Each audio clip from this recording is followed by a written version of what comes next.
who isn't always looking for good book recommendations? Because I am. Love a good book recommendation.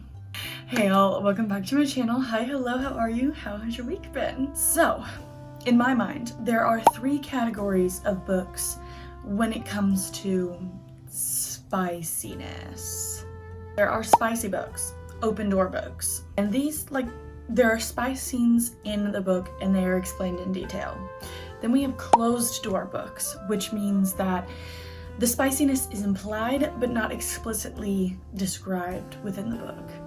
And clean books, where there's no spiciness implied, there's no details, nothing. I personally try to stick with reading clean books and closed door books when it comes to my personal reading journey. However, it can be a little bit difficult to discern what category a book falls into, just because with the book community and with the fact that there are so many books being published every day, there really are no rules and regulations as to what authors have to disclose about the content of their books, and so it can be kind of difficult to determine what the spice level is in a book before you read it for yourself. And so that is one of the reasons why I started my blog, which, if you don't know, hi, hello, I have a blog. It's called Your Big Sister's Library. I've been burned one too many times in terms of reading books that have content that I wouldn't personally choose to read if I knew about it beforehand. So I started Your Big Sister's Library, which is basically I post blog posts about every book that I'm reading, and I include all of the information that I think people would want to know when deciding whether or not to read a book. So I've got things like, I personally determine what I think to be like the age ranking, the age rating that I think would be appropriate for that book. But then I also include like potential trigger warnings, tropes that are in the book, like the level in which sensitive topics are discussed, like drugs and alcohol, violence, cussing, spicy scenes, what pages I skipped personally, and then also like information on like diverse representations. So like, are there characters that are people of color, LGBTQ+, or disabled? If any of that seems of interest to you, go check out the link that's always in my description to my blog. But today I thought it would be really fun to share with y'all some of my favorite clean book recommendations. So starting off with a bang, we've got A Good Girl's Guide to Murder by Holly Jackson. So this is a trilogy that follows Pip, who is a senior in high school, and she decides for her big senior project that she's going to investigate a murder case that is kind of still debated upon in the town that she lives in, whether or not the case was actually solved. This book is just so good, so thrilling, so captivating, one of my favorites. I do think that it's important to note that this book does have mentions of rape in it. Now, I could have been the very last person to read this series, but how could I do a clean book recommendations video without mentioning one of my favorites, which is the Selection series by Kira Cass. Now, this trilogy follows America Singer, who lives in a society that is composed of a very intense class system that is under a monarch rule. And so when the prince comes of age, they hold a bachelor-like competition for him to select his next queen. This book is just so good.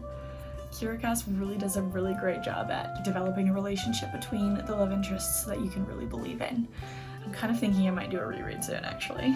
Then we've got everybody's favorite, Better Than the Movies by Lynn Painter. This book follows Liz and Wes. They have entered into a fake dating scenario. They grew up as neighbors, and now Liz has a super big crush on one of Wes's really good friends. And so they decide to start dating to make Wes's friend jealous. But this book is just the quintessential high school rom-com. Lynn Painter really knows how to write a relationship. Then we have arguably probably my favorite books to talk about recently, but it is the River and Time series by Lisa T. Berggren. Now, this series, I tend to describe it as a YA version of the Magic Treehouse series. We follow 2 sisters. They are exploring an Italian archaeological site that their mother is working on, and they find a tunnel that transports them back in time to 14th century Italy. I am going to point out that I do understand that the likelihood that real-life men in medieval Italy acting like they do in this book series is 0, okay? But the love interests in this book series.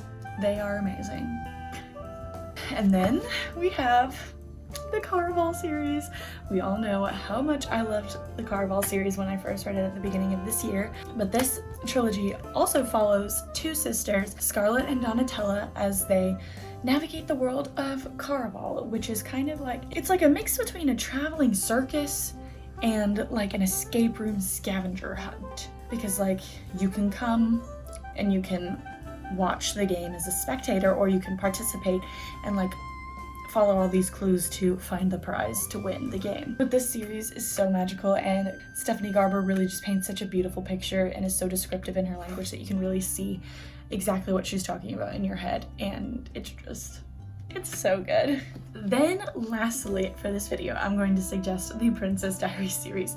Now I want to make it known very quickly that the books are very different from the movies. They really took a lot of creative liberties when it came to creating the movies. So do not go into these books thinking that they're going to be just like the movies, because that would just be setting you up for disappointment. But these are written in diary format from the perspective of Mia, and they are just hilarious because Meg Cabot really like captures like the level of unhingedness that goes on like in your brain that you don't tell anybody else, but she just like put it all into this book, and it has some of the most hilarious quotes that I've ever read in a book, and it really is just such a great palate cleanser to break up like all of the super intense books that I tend to read. But it is just such a good time, and I look forward to reading more of these in the future. So I think that was a pretty good mix of like fantasy, romance, mystery, which are like, I am a fantasy romance mystery girly. Anyways, I hope to be able to do another one of these videos in the future, you know, as I'm always reading and always wanting to find new books to recommend to y'all.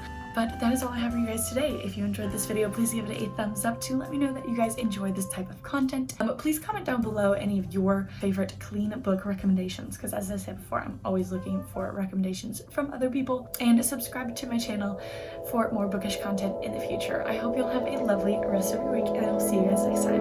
Bye!